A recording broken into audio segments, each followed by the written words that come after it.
Panevėžio kolegija savarankiška akredituota regioninė aukštoji mokykla šiais metais priims studentus į 18 aukštųjų koleginių studijų programų, kurias baigusiems absolventams suteikiamas profesinio bakalauro kvalifikacinis laipsnis ir atitinkamos srities profesinė kvalifikacija. Verslo ir technologijų fakultetas kviečia tuos abiturientus, kurie domisi inžinerinėmis bei vadybos ir verslo administravimo krypties studijomis. Medicinos ir socialinių mokslų fakultete stojantieji gali rinktis biomedicinos, edukologijos, socialinio darbo, muzikos krypčių programas.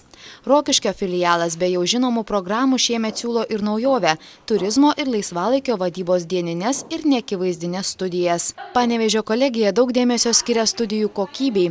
Vien tik praėjusiais metais įrengtos 3 naujos šiuolaikinius reikalavimus atitinkančios technologinių matavimų ir projektavimų technologijų valdymo laboratorijos, pirmosios medicinos pagalbos mokymo kabinetas. Kolegijos studentai ir dėstytojai aktyvūs tarptautinių projektų dalyviai. Per pastaruosius 5 metus Europos aukštosiose mokyklose lankėsi per 100 kolegijos darbuotojų ir studentų. Beveik tiek pat svečių iš užsienio kolegijų sulaukta Panevėžio kolegijoje. Studentui, ketinančiam vieną semestrą studijuoti užsienio kolegijoje, reikia 2 dalykų – gero anglų kalbos mokėjimo ir noro išvykti.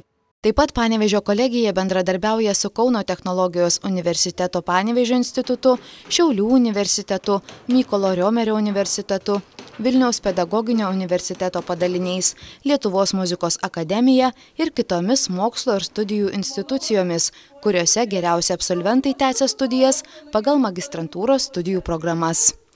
Platus į praktinę veiklą nukreiptų studijų programų pasirinkimas, didelis dėmesys studijų kokybei ir pirmakursių adaptacijai, bendrabučiai, palyginti nedideli gyvenimo kaštai ir neaukšta studijų kaina – tai tik dalis priežasčių, dėl kurių verta rinktis studijas Panevėžio kolegijoje.